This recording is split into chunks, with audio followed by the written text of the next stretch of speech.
Open 5th.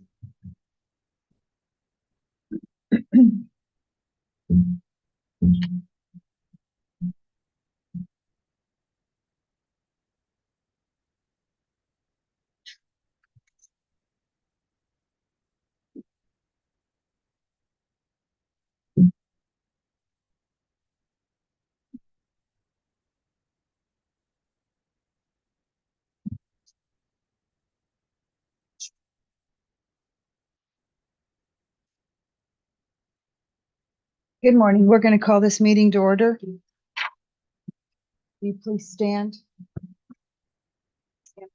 Certainly. If you'll all join me. Father God, we come to you and we just thank you for your love and your presence and just all that you are and who you are. Lord, we just ask that you are with each one of us and you help remind us, just as your word says, that we can embrace each day and live to the fullest and truly just reflect you and be your ambassadors, Lord. And we just ask that you fill each one of our hearts with your spirit so that we can reflect you in everything that we do. We ask a special blessing on this commission, Lord, to just give them your wisdom and your discernment in all that they set forth to do. And we thank you for every person that's here in this meeting room today. Please keep them safe as they return to their homes or places of work, Lord. And we just thank you for the great people that serve this county. We ask a special blessing on them and their family, and please protect the ones that are serving and protecting this great nation. And it's in your son's precious name that we pray. Amen. Pledge allegiance to the flag of the United States of America and to the republic for which it stands, one nation under God, indivisible, with liberty and justice for all. Salute the flag of New Mexico as the symbol of perfect friendship and united cultures.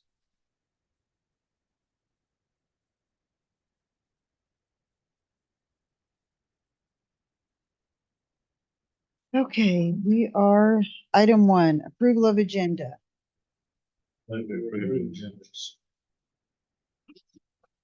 Second. I got a motion and a second to approve the agenda. All in favor? Aye. Aye. Okay. Motion for approval of minutes from February 20th regular meeting. I'll move to approve agenda item 2. Got a motion and second. All in favor? Aye. Motion carries. Public requests. Do we have any public requests today? Okay. Moving on to elected officials and department heads, clerk's office. Well, that was quick. Mandy Park. Good morning, Commissioner. I have just a few things. Candidate filing day is next Tuesday, which is March 12th. And as we were talking about before the meeting started, we have a few that I know of that have said that they're going to come in and file. And we'll be doing those filings from 9 a.m. until 5 p.m. Thanks, sir. And then we have election school in Albuquerque for our staff, and other clerks' offices around the state will be getting together in Albuquerque April 11th and 12th. We have an opening in our office. Lisa has decided that her mom is where she needs to be in Espanola, so she gave her notice, and we have a position open, and we've got a dozen or so candidates. I don't know where Lauren went, but she knows how many candidates we've got. We're going to do interviews the week after spring break, and then hopefully have somebody in our office in time to go to election school with us in early April. Senate Bill 108 was signed by the governor. That's good news because we have they've established a fund. Senate Bill 108 established a fund of $20 million, and that is just replenished as it's used instead of going back to the legislature every election and say, we need more money. We also have, as part of that, the opportunity to apply for about $50,000 worth of grant funds for election security. that deadline is before the next commission meeting, so you might just hear about next time that maybe we've applied for a grant that you weren't aware of. But I'm making you aware. There's an opportunity for some grant funds. And I think that's it for my office. Everything else is on the agenda. Thank you. Okay, thank you. Okay, detention. Ms. Hamilton. Yes. Madam Chair, Commissioners, good morning. Quick recap for detention. The facility count is currently 60. There are 11 females and 49 males. 20 of those are out-of-county detainees. Billing for the month of February is Quay County at $76,875 and military billing for $3,625. Currently, we have 14 in the MAP program, 14 in group, 14 in individual, 5 are on medications, 5 are in the GED program, 14, all 14 are participating in the yoga class, and parenting classes will start later this month. And we have 3 in the training academy of new hires. I would stand for any questions on the detention report. I'm good. Thank you. Thank you. Roads, Mr. Dominguez. Morning. Okay, so we have, we finished 4.5. We got the caliche down. Then the crew moved to road 10.5 off of New Mexico 206. And we got another crew working on State Line Road or South Roosevelt Road 8 off of 202 for a mile. This is part of the last TPF fund we had. So then I got a blade south of Floyd, 1, 18 and AB, 2 Alpha W and 6 here in town. And that's about all I got. Thank you. Anybody? One, thank you. Yes, sir. Doing a good job. Thank you. I checked out 4.5 and it's nice. Yeah, it come out pretty good. So, Yeah. and once it warms up, we'll chip seal it and be back in shape. Mr. Dominguez, couple of things. And thank you for doing a good job for us. Oh. Yeah, and we visited some about that pile Millings. chip. Right. And I'm just wondering, in moving forward in the future, if the state is trying to give that away or get rid of it, Right. and we could use it, what would happen if they got rid of all of it? And then we need, Yeah. do you think it may be advantageous to us if we got some of it and stockpiled somewhere in case they did get rid of all of it and then we didn't have any of it available? Sure. Yeah. That's would just be- something I was wondering about. It's Yeah. there, we could use it.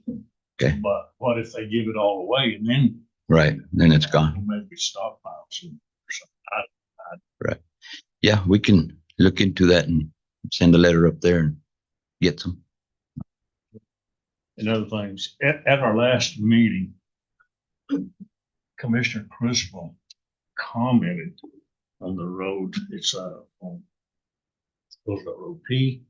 Right. From 6 to 7 on P. Right. How it was splitting. And I have looked at that and I cannot find it. Have you looked at it? Because I can't find out what it's talking about. I did. I went down there and on the shoulder, especially on the west side, where it's kind of rutted before, it's kind of cracking right there on the west shoulder, where there was potholes and stuff before, and we filled them in and then we micro over it. So, but that's starting to, if it's got to follow the rut, it's starting to crack right there. So, yeah, they're minor cracks. They're not very big, but Seen down the middle where we laid, right where you overlapped it. and just, I know you know a lot about land that Right. cover. But if the road is slowed, it might be better to lay the layer on the downward slope first and then the upper slope, so that when it overlaps, there's no place for water to stand in that seam in the middle This side. to freeze, freeze and expand during the thing. Right. Or is it now it's laid the other way? And then I know some snow, water's laying all down the middle of that. I don't know, you might be something to think about on the sequence of which you lay that. Right. Okay. And Mandy, on minutes, I know it's a little nitpicky thing, but that was, in the minutes, that was Roy Lee's comment about that scene, not mine. Amber caught it. I changed it. Thank you. Good job, Right. appreciate it. You bet. I've got one thing, I know it's been addressed for a few meetings and for, on and off for the last few years on trimming the trees. Right. Or ongoing traffic for the safety of our people traveling on certain county roads. Are we utilizing our inmates to help out you guys yet? Are we doing that? Amber? We haven't done that. Not currently at this time. We're short-staffed over at the detention center, so we don't have enough to float out with them and meet the security requirements. But we do have the chipper, and so they're actually doing it internally with their own staff. A lot of times they'll go out, the whole group and crew, and trim the trees before. Okay. We just have to have reports of where the trees are protruding into the roadways, so they can call that into the road barn or administrative office, send them an email. We have a variety of different ways for them to report. We just need to know where the issues are. Okay, because data and research shows and proves pretty much everywhere that it helps with recidivism and it helps with work ethic so that whenever they are discharged, they're used to working. So I'm going to continue to advocate for that if need be, but obviously if we're shorthanded, it's Right. an issue. Yeah. Thank you, Juan. All right, thank you. Thank you, Juan. Moving on, County Manager, Ms. Hamilton. Yes, good morning again, Madam Chair and Commissioners. Just a few things to highlight. So our recreational grant is continuing to be underway. There was an extension in the bill. We confirmed with the Department of Finance and Administration yesterday. We're waiting on the governor's signature. That deadline is 3/6, so we're hoping that that will come out. I think it was actually included in House Bill 2, and that's one that hadn't been signed yet. So we're moving forward like the extension isn't going to happen, but regardless, another month would be really nice when we're trying to finish out those horse stalls and the pavilion ADA restroom renovation. So we're continuing to work on that. During last meeting, the mention by the auditors was about an IT vulnerability and penetration test. Chase has all of that. There was one medium finding on a host server, and that's now being resolved with the new mail service as we're using Microsoft 365. Chase has moved that and began the transition of all the county email accounts. Y'all will see emails about that, of how we have to set up the new and have a multi-factor authentication, all of those kind of requirements. But that overall, that test produced very good results for the county at that point. So just wanted to touch on that and offer some closure there. We have started on our budget process. It is the gift that Liliana shoots out to everyone for Valentine's Day with all the love. Department heads and elected officials love that, right? So they have started on all that, and we're scheduling meetings. We've actually got that underway this month and several meetings coming up, and then we'll look at budget workshops in the month of April as typical. We have had some forward movement now with North Roosevelt Road AV. We are currently about a year behind schedule with the federal DAR program, as we had hit a seeming standstill with the state land office.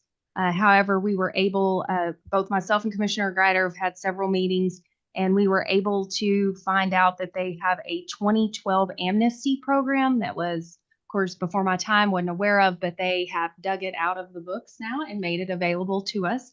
So Lonnie Montiel is reviewing the Roosevelt County listing because it involves about 108 miles of county road that are adjacent or intersect with some type of state land throughout the county. So we want to review those data points, make sure everything's accurate, then we'll bring it back to the commission for your consideration so that hopefully we can get that project across the finish line. We're at 95% design completion. Again, that's going to be between a $6 and $7 million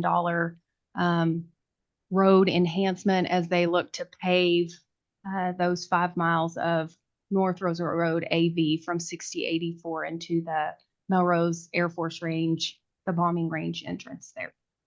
So that is moving forward. Each of you at the last meeting, I know a couple had asked about the square footage comparison, and that was computed by the architect and engineer and provided to y'all. Just to clarify, so the measurement difference produced 2,366 square foot approximate lost in area, and so that number was provided to y'all from Mr. Lehman, and just want to make sure that that is also available to the public that's viewing. So that helps us identify moving forward if we need to look. Gary had talked about adding 125-foot span would more than make up for that on the pavilion if y'all felt that that was necessary. So we can work that option into the master plan for y'all to consider. And the last thing is we wrapped up, we're offering 2 peer support classes because we heard from law enforcement and first responders. That was one of the things they really wanted to see. We had 16 complete the class in Clovis last week in Curry County. The city of Clovis was gracious to help host us. And we have 1 additional class coming up March 25th through the 28th. The registration is on our website. We're still taking registrations and we're hosting it here in Portales. So we tried to split the 2 so we could accommodate shifting and everything like that from all of those agencies that want to send individuals to this. So we're excited to have that, and that will wrap up a lot of our grant expenditures for our additional behavioral health and first responder training. So with that, I would stand for any questions. I've got one. Well, go ahead. I don't know if she was looking at me or real quick back to the fairgrounds. Was it calculated the area lost with the current exhibits on the 2 barns? Remember, you guys had mentioned there's a lot of square footage lost whenever the existing exhibit, was that calculated in that? Yes, at all? sir. He did. Good, thank you.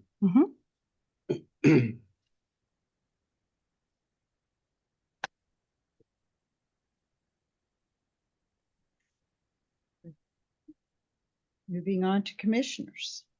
Thank you, Ms. Hamilton. Thank you. Got anything? I might talk a little bit about this. After the meeting, last meeting in the afternoon, Mrs. Hamilton and Sheriff Sanchez and I met with an individual who is, has threatened litigation against the county. We met with him and listened to him for, this gentleman has sent me a letter, and I understand that Sheriff Sanchez and Mrs. Hamilton received the same information. But I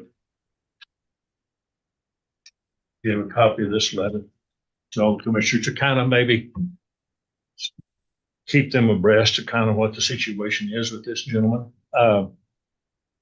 There's no item on the agenda for an executive session, but it may be to y'all's pleasure that maybe at the next meeting we might have discussed this in an executive session, maybe if we get Javier and Mrs. Hamilton there, just kind of get the commission up to speed on what's going on. I don't think there's any cause for alarm at this time. It's a civil matter, but I think the commission needs to be aware of it. Thank you. Surprise, surprise, don't get in shock. I have nothing today. Okay. All right. I talked to Veronica Cordova, and we had picked Mike Rackler, I believe it was, to do negotiations with Commissioner Criswell and I on the negotiations.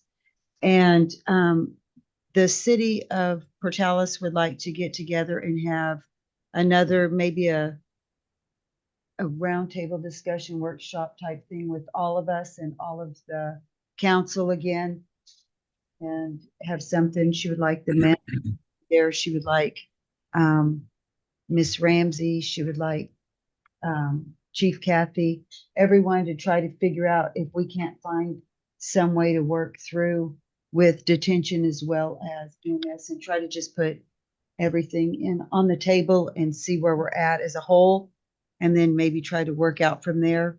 So I just wanted to let y'all know she's wanting to do something like that. Is that something y'all might be interested in? Whatever the pleasure of the commission, I'll support it. I think it's long overdue myself. And it's gonna take more than one forum, but a start is a start. We've got to try to resolve this and work together without a doubt. So I'll support it. Anybody else have a comment on It's fine with me. It's fine. Like Dennis says, it's long overdue. It needs to be resolved. I agree. Okay. And so, and then, with that also, we are having, New Mexico counties. We have affiliates that are associated with New Mexico counties, just like the commission affiliate, managers affiliate, things like that. The commission affiliate is having a retreat. That information should be going out this week. The retreat is going to be in April, the 28th, 29th, and 30th.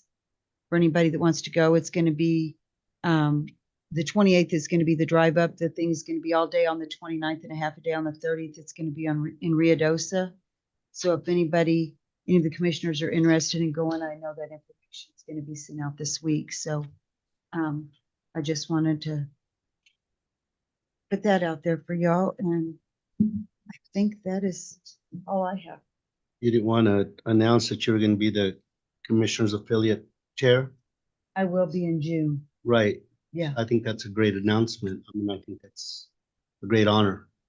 It's Thank you. it's a good board, statewide board. Yes. Okay, so moving on to item 5, new business. Request for approval of public celebration permit application by Enchantment Vineyards. Miss Hamilton, we're actually the Megan Hamilton. Good morning, Madam Chairwoman and fellow commissioners. I'm here to represent the Roosevelt County Republicans. They would like to host an event March 30th in the Jake Lopez building. They would like alcohol to be available during the Roosevelt County Republicans fundraiser. And as a result, I am here from Enchantment Vineyards to ask for your permission to go ahead and file that public celebration permit with the state of New Mexico. And I hope you've all bought your seats. If not, I'll put in my dirty plug. Please let me know if you'd like a table or a seat. I'll take one for sure. Great. Sounds good, Dennis. Okay, Did he make a motion? he did not. Madam Chairman, I move to approval of 5A and approve the public celebration permit application by Enchantment Vineyards. I'll second. Got a motion and a second. Dennis? Yes. Yes. Yes, Yes. motion carries. Thank you. Thank you. Okay, item 5B, request for approval of disposal by donation to another public body or public auction of 1 lot of pews, 1 lot of miscellaneous office furniture, and 1 piano. Miss Hamilton. Yes, so Madam Chair Commissioners, this is just trying to clean up some excess there in the Jake Lopez building, as well as the pews that were removed from the district court upstairs. The court replaced the seating to be able to enhance both the comfort and capacity of the upstairs courtroom. And so we are just needing to dispose. We've utilized as many as we can around the county facilities and the fairground barns and such, but some of them are not in necessarily great shape. If there is another public entity that comes forward, if y'all approve these donations, we're going to reach out and see if anybody needs any of these as a public entity. And if not, then we would move forward with the disposal at public auction as typical. Move we approve. Second. Okay, I got a motion and a second by Commissioner Lopez. Commissioner Greider? Yeah. Yes, Yes. Yes. motion carries. Thank you, Miss Hamilton. Thank you. Okay, item 5C, request for approval of letter of intent to the New Mexico Department of Transportation regarding the FY25 local government road fund. Mr. Dominguez. All righty. So the local government road fund, this is one of the grants we apply for every year. It's for the projects of CAPS, co-op, and school bus. And all we're asking is your approval for the letters of intent that go to NMDOT. Move we approve. Second. Got a motion and a second, Paul? Yes, Yes. Yes. Motion carries. Thank you. Thank you.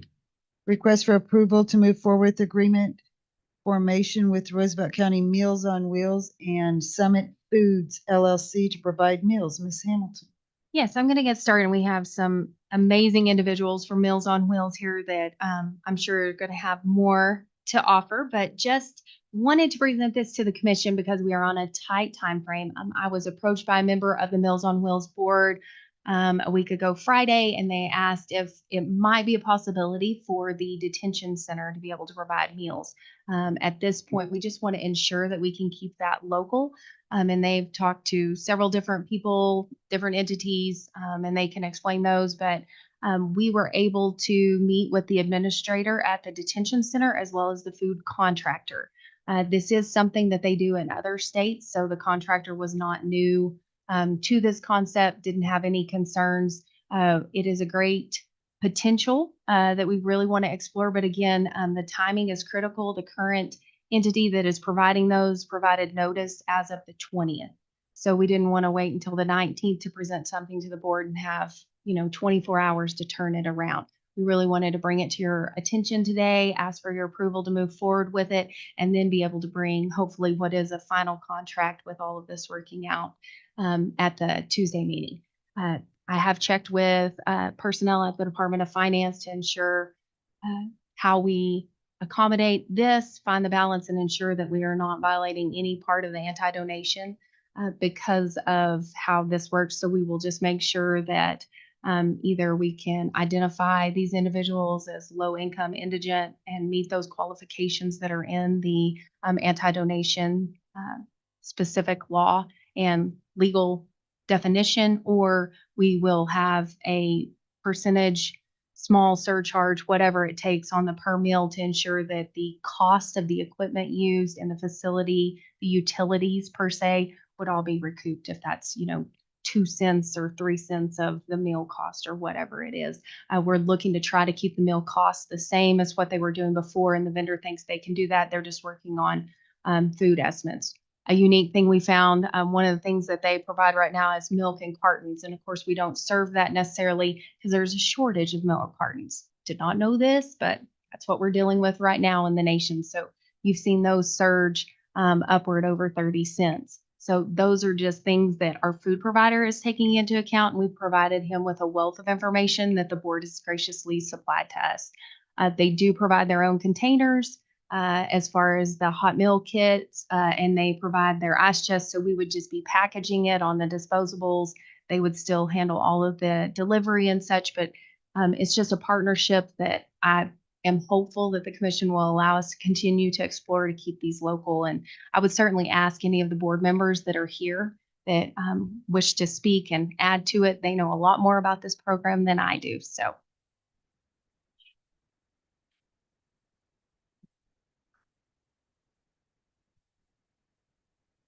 Good morning. My name's Larry Teal. I'm the president of board of Meals on Wheels. We've been doing this for a good number of years. We serve approximately 25 to 30 people on a daily basis, Monday through Friday. I'm open to any questions that you might have from me in the operation or.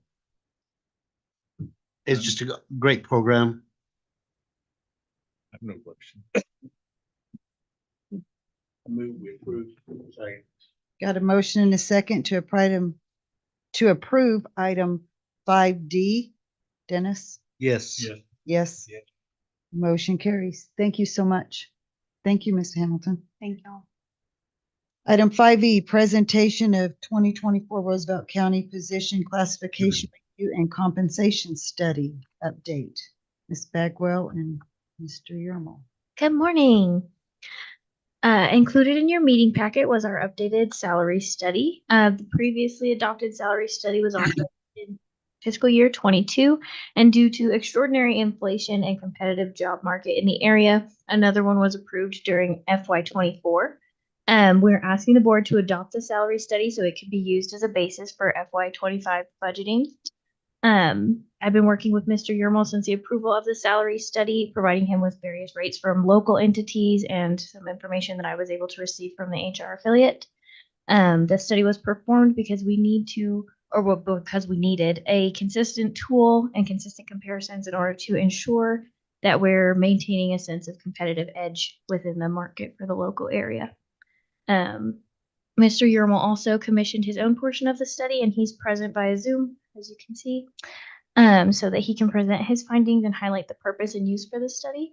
So I'm going to let him take over so that he can inform you of all the information and present it to you, explain the process a bit better than I probably can. Well, thank you. Good morning. Can everybody hear me? Yes. Yes. Okay.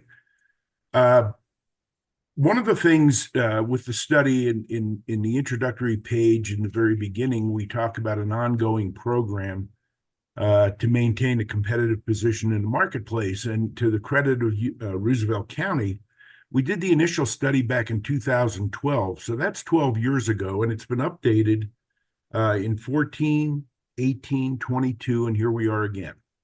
And that is exactly what needs to be done because the market is not static. It continues to move. And we need to just periodically update what the value of the various positions within the county may be in the marketplace. The first pages of the report deal principally with the position classifications within the county. And I'm not going to dwell on that or spend a lot of time because there have been no changes since 2022. And so to get to the salient points in the interest of your time, I would refer the commission to page 10 of the report, which is page 14 in the PDF. And all I'm sharing with you here is there's a listing of the various communities that we surveyed and collected data from. Ideally, what we would receive from these communities is their pay plan that includes the minimum and maximum rate for their particular salary ranges, as well as the midpoint. You can see that we considered both the local market, those organizations that you compete directly with for people, and as well as other organizations that are similar to Roosevelt County. So, and this is very consistent with the group of comparators that we've used in the past. We also, once again, use the Department of Workforce Solutions Occupational Employment Survey for the Eastern Workforce Investment Act area, which includes largely the eastern counties of New Mexico, of which Roosevelt is one. And we include that data particularly because it not only includes governmental agencies, but includes the private sector so that we have a feel for where we stand in total. The other point that I'd want to make is we take the data we receive and we project it to a current level. And what I mean by that is, for example, the last salary structure adopted by Roosevelt County was 2022. If we took a comparative organization who adopted a plan in 2022 and we compared to that, we'd be looking back 2 years. And so what we typically do is take their plan, we add a aging, what we call an aging factor, and in this case we're using 3%, and we've projected forward to July 1 of 2024, which is the beginning of FY25 fiscal year, so that we're anticipating where the market's going to be. The basis of our comparison is to compare where we can the structural midpoint to your midpoint. Where we don't have that data available, we use the average salaries within a particular job class. We match the positions based on job content. We typically look for about an 80% to or better match in terms of the duties and responsibilities. As a result of that comparison, you'll see on pardon me, page 11, which would be page 15, that, and this is not the pay, but actually the midpoints. What you can see from table 1 on that page is that the majority of the classifications within Roosevelt County are what we would consider to be below the external market midpoint, which is plus or minus 5%. All but one classification are below. So that suggests that we need to make an adjustment. It's also important to point out that there are 36 position classifications identified within the county. Fortunately, we were able to extract meaningful data, in other words, comparable matches for 30 of those 36 jobs, or 83.3% of all the jobs within the county, to make these conclusions. Similarly, if you go to page 13 or page 17 in the PDF, we also have an appendix that deals with market survey data for appointed positions. While these positions, by their nature, are not included in the salary structure because those are appointed positions serving at the pleasure of the particular elected official or governing body, we don't necessarily plug them into the salary structure, but we do offer the data so that the commission is informed at whatever point in time they consider compensation for these positions. So page 13 includes similar information to what was for the classified positions previously discussed. And in Appendix B, I should point that out. In Appendix A, that's the actual survey data for each of the 30 classified positions that we surveyed. In Appendix B, it's the actual survey data for the appointed positions.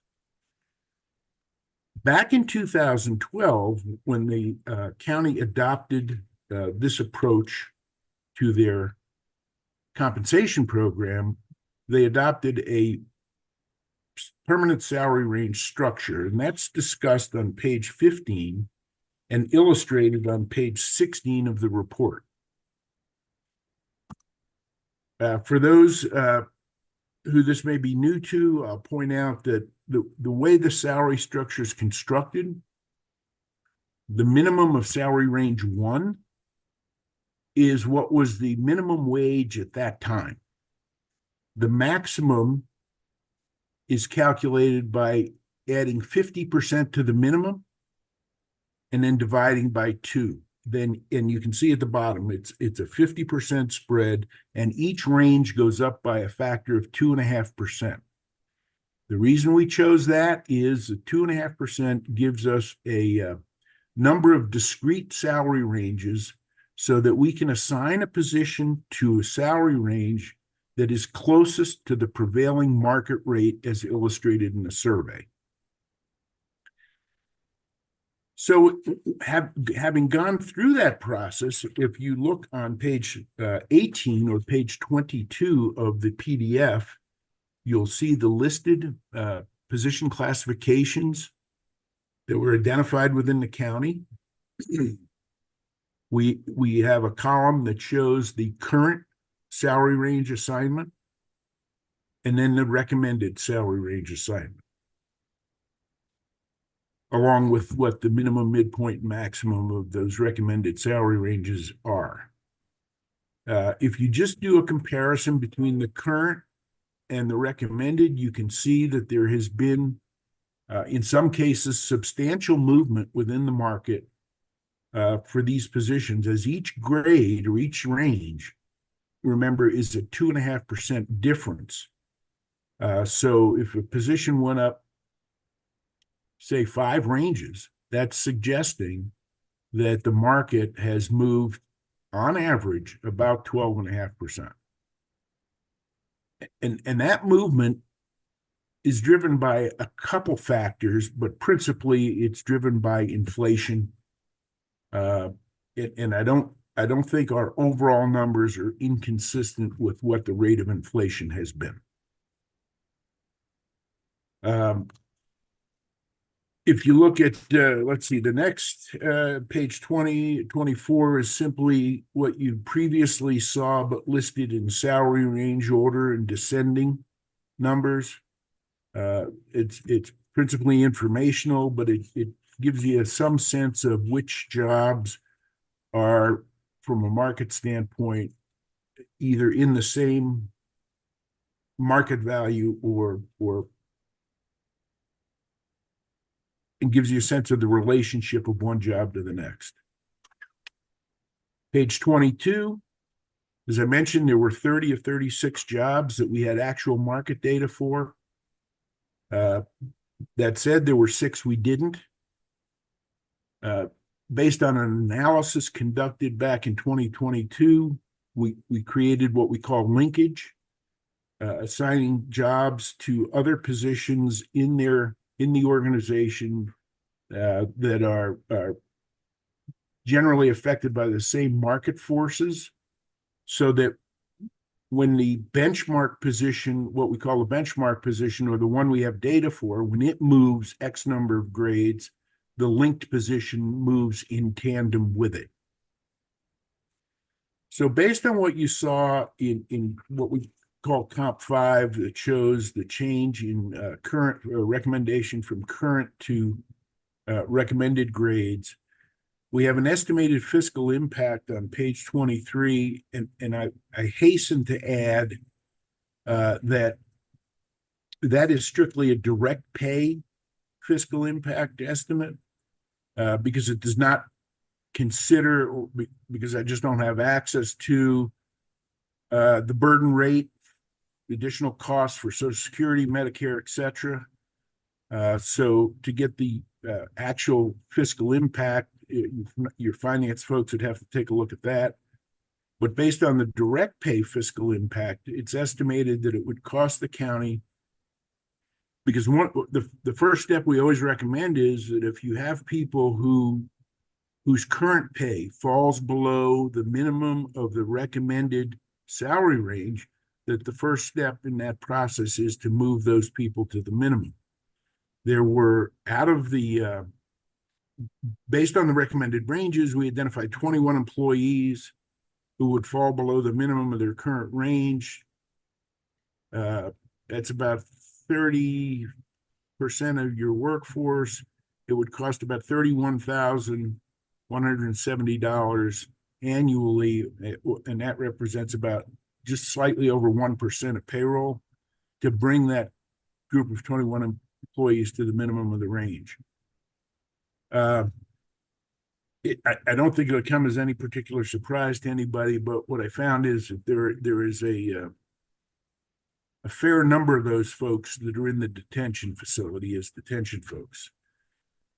On page 24, you see a chart that shows the overall county situation, reiterating what I just shared with you: 21 employees, 31,170 under the minimum. And on page 25, you see a breakdown of that information by department. And so what you see, obviously, is within the detention facility, there are 21 people below, that would fall below the minimum. 13 of those are in the detention facility. The remainder of the report includes some general guidelines and recommendations that we share with folks just as a routine part of our studies. The last page, 28, includes specific recommendations, such as the first being just approving the classification assignments that are listed in Comp 3 back in Exhibit. Reaffirm the county's policy to compete at 100% of the market. We typically recommend that salaries of individuals who fall below the minimum be at least brought to the minimum. Those that are above the maximum, typically we recommend that those salaries be frozen, recognizing that market movement in time will bring those salaries into the salary range. We typically addressed in the administrative guidelines that I provided some suggestions on in-range pay adjustments, but I know the county has its own policies and practice with respect to that. A key thing as well in our recommendations is that grant-funded positions, that the compensation for those positions be governed by the grant, not by the salary study. Obviously, because any compensation over and above what the grant provides would have to come from the county. And then the very last recommendation, one that the county has been extremely diligent about, is to maintain an ongoing program that in some period of time refresh the survey so you can see what the impact of market movement has had on your salary structure. As I mentioned, Appendix A is the salary survey data for the classified positions. Appendix B, salary survey for the appointed positions. Appendix C is the Roosevelt County range step approach to the salary ranges that are listed in the study. And then finally, Appendix D is the range step structure that would be adopted by the sheriff's office, which is somewhat and slightly different. With that, rather than drone on, I'll stand for any questions you might have. I've got a question. So this is basically like a COLA study, like cost of living adjustment, or is it somewhat different? Is it more extensive? Yeah, it's actually somewhat different. It's more extensive to the effect that it rather than measuring the cost of living, it measures the labor market and what comparable positions are paid within that defined group of organizations that we surveyed. Now, with that said, the movement in that market is unquestionably driven in large part by cost of living. But it's not a direct, it's not, the recommendations are not based strictly on the cost of living. It's based on what the value of a particular position in that labor market is. Okay. And has there been any projections in the future of how the market's going to be? Because we all know that pre-pandemic, pandemic, post-pandemic, there was millions of people that changed their lifestyles, which Economics 101 will tell you, but supply and demand is going to be a major factor. It may be a few years, but the smoke is finally going to settle. And I mean, have you all projected anything like that with this study? No, I'll respond this way. Those dynamics that you describe as created by the pandemic, for example, are ultimately reflected in the labor market and what the labor market will pay for a particular position. The pandemic had a lot of people working from home who have chosen not to go back into the workforce in that fashion. So when people effectively remove themselves from the labor market, which is ultimately driven by supply and demand, it's going to have an effect on the value of a particular position.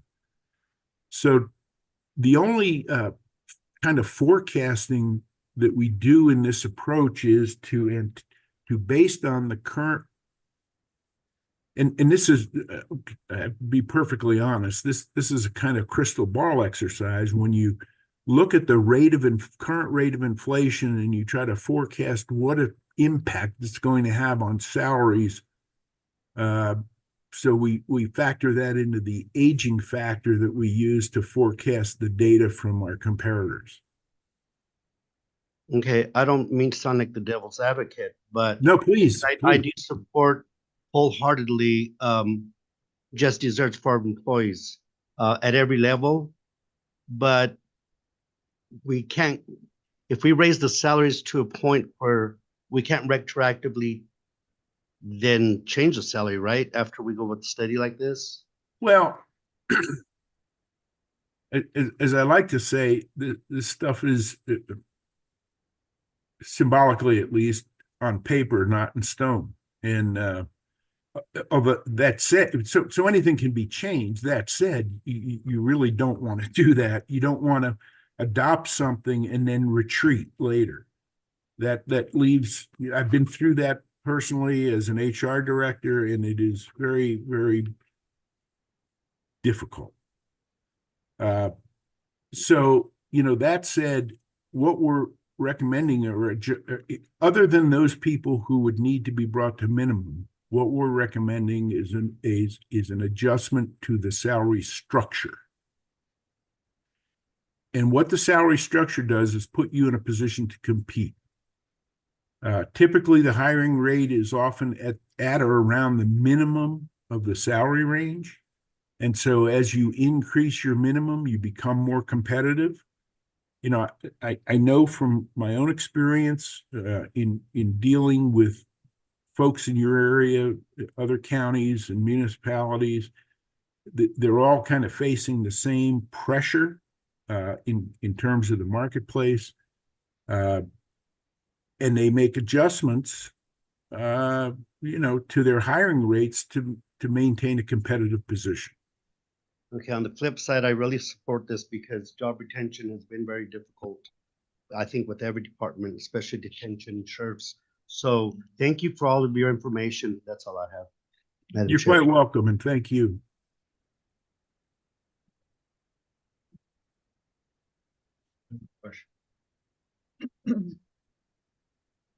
Is this an action item, Madam Chair, Amber, legal counsel? Yes, and just to clarify, this isn't setting any specific salary. It's just helping us establish the mid, and max. So that's all we're asking for is to update it. And we'll use this to set the guide for the personnel budgets for FY25.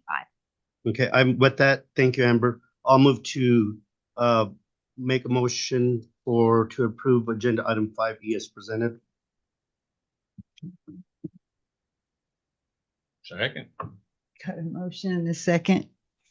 Yes, Yes. Yes. motion carries. Thank you. Thank you. Okay, moving on to resolutions, ordinances, and proclamations. 6A, consideration of resolution 2024-08, sponsorship of transportation project fund and project match commitments for funding application of approximately 27 3/4 miles of various Roosevelt County rural roadways. Mr. Dominguez. All right. The Transportation Project Fund is another grant we apply for. This one's different. This one requires a 5% match from the county. And the application can't be over 2 million. They give you the option to submit 2 applications. So we got a couple here. So we ask for your approval of matching the 5%. I didn't see that in my packet. Maybe it was an oversight on my part. What's the amount that the county would have to give? Yes, so it's listed in the resolution of a total funding application for number 1 of $1,922,466 and the 5% match of $96,123.30, which we do have Okay, available. and I did have them in front of me, so I apologize. I didn't go through them. Is this something that we could use the federal stimulus funds? Not for the match, but we do have allocations set aside. The commission has the capital set aside to be able to meet the match requirements. Thank you. Move we approve. Second. Now, is that for both of these, or is that? Just the first one. We have Just to do the- them The separate. next one is just like Okay. that. Right. Okay, Same. I Just got a application. motion. and a My second. motion, my Okay. motion is to approve A and B.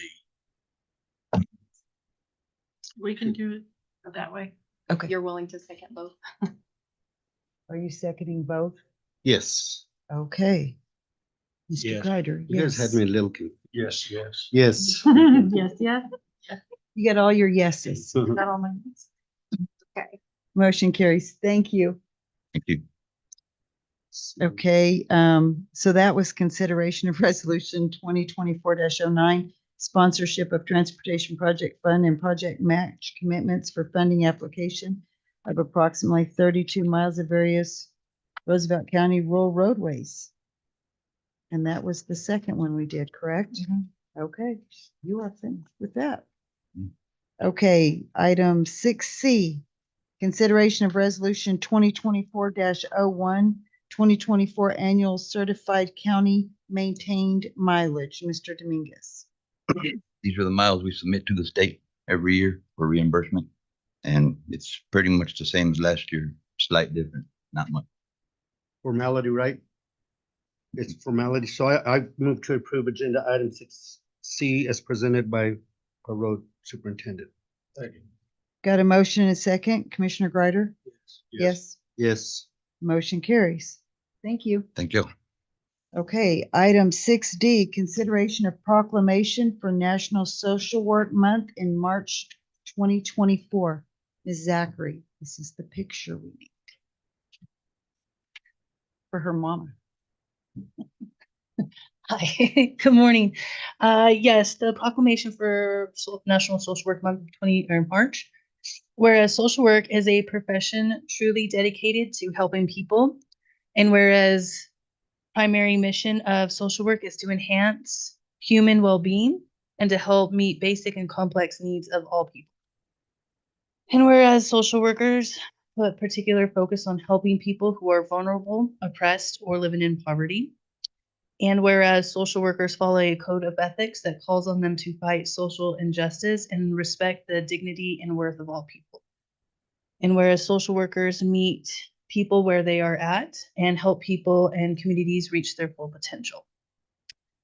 And whereas social workers work in all facets of our society, including schools, hospitals, community organizations, the military, mental health centers, social service agencies, corporations, and local and state federal government.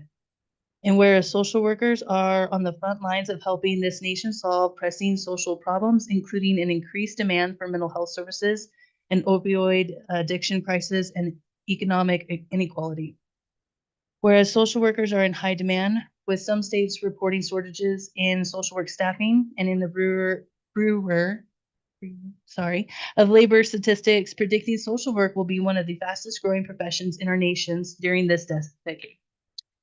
And whereas Eastern New Mexico University is dedicated to meeting the social work needs of New Mexico and our nation by maintaining an accredited undergraduate program that produces high qualified social workers graduates annually.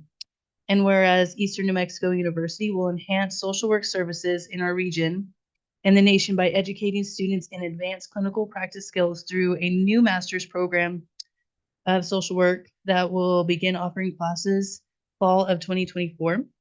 Whereas the 2024 Social Work Month theme, Empowering Social Workers, embodies the need for society to support social workers so they can continue to do the life-affirming work they do and it help address societal needs. And whereas social workers in turn empower people, communities, and our nation, helping everyone achieve their full potential. Now, therefore, be it resolved that the Board of County Commissioners in the County of Roosevelt do proclaim the month of March 2024 as National Social Workers Month and call upon its citizens to join the National Association of Social Workers and support social work profession done this day, 5th of March, 2024. Thank you, Shana.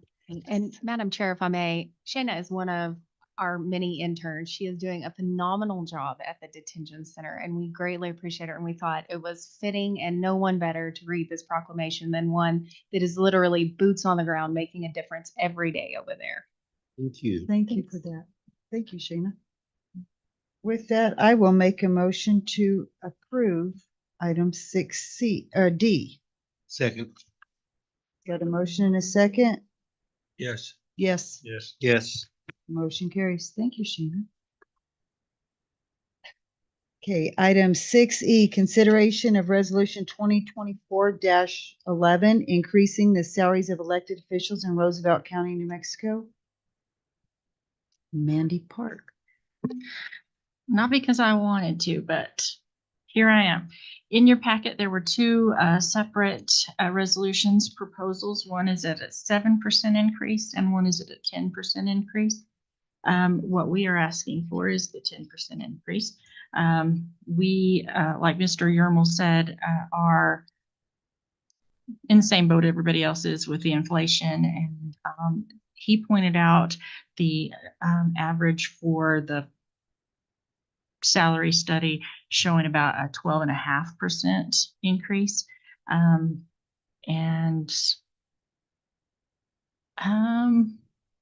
we just redid the last one in 22, and that was, I don't remember how much that one was, but it was, over the 4 years of a term, it was 2% per year.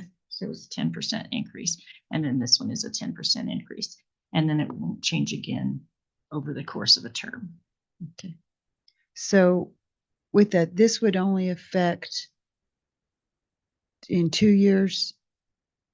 It would Four be a- elected officials and 2 chief deputies. As of January 1. So it's only half of fiscal year 25 that would have an impact. Yeah. And that calculates out to about $21,000. So we just need to know what it is so we can plan. We have capacity within the budget. We just need to know what to absorb. So that's why we want to have this considered before the budget is put together for y'all's consideration so that the numbers are based on actuals.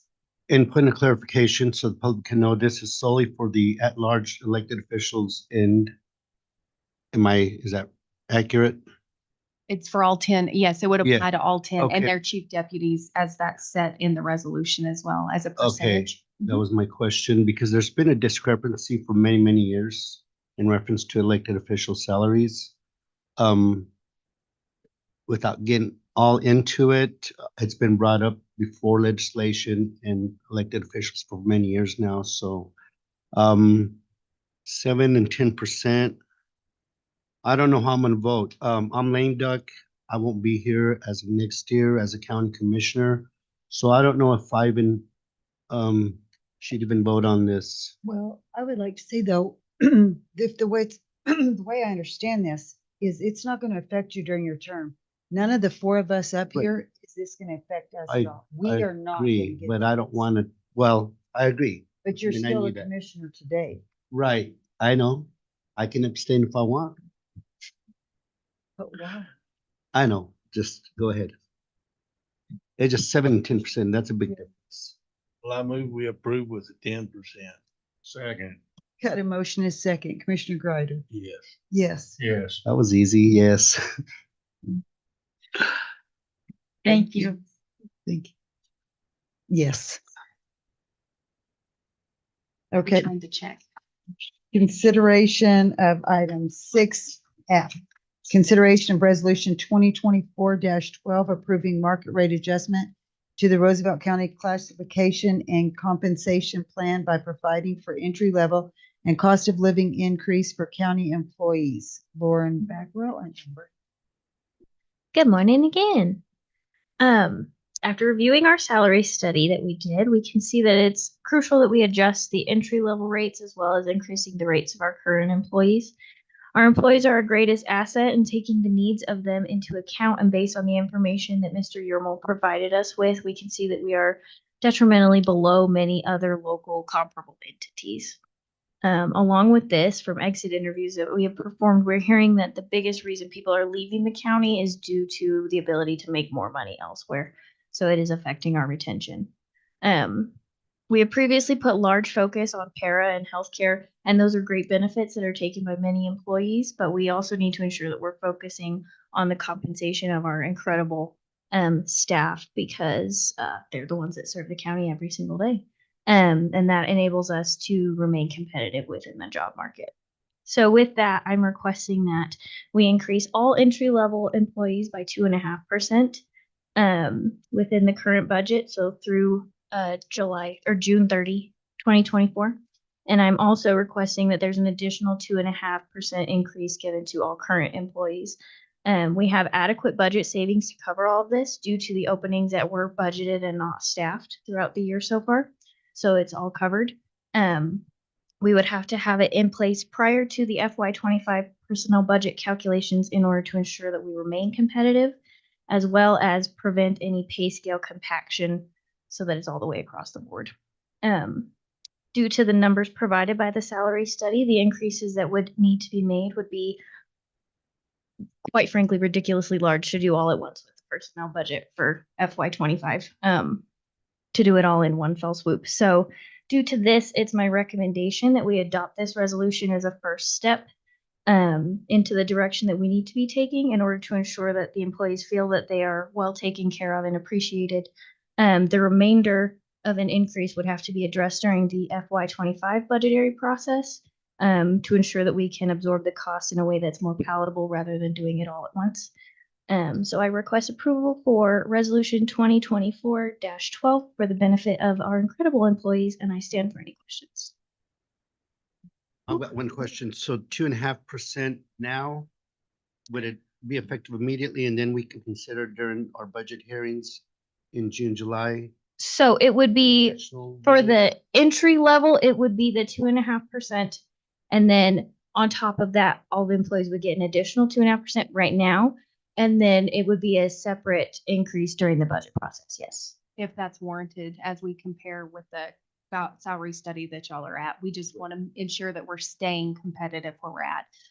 The key thing that we've come up with is that our entry level is not where it needs to be when we can't compete with entry levels at, Walmart is starting anywhere from $16 to $20 an hour is what we're hearing from employees. Or we have those that we get trained and fluent in road department, and then they call and they offer them way more than we could ever. So we're not going to compete with everyone, but this is something that we have within our budget at this point with an increase or with the savings that we have with those positions that are budgeted and not filled. So it will not have an impact on fiscal year 24's budget. We'll be able to perform. With that, I move to, I make a motion to approve agenda item F, 2024-12 as presented. Got a motion and a second. Commissioner Lopez? Yes. Yes. Yeah. Motion carries. Thank you. Thank you. Moving on. Item 7A, contracts, agreements, and procurements. Request for approval of the 2024 primary election memorandum of understanding, Office of the Secretary of State and Roosevelt County Clerk's Office. Mandy Park. Okay, last thing. The Secretary of State's office provided the memorandum of understanding that provides a pre-reimbursement for election expenses. They're at $28,000 for the primary, and we did the last election for right around $24,000.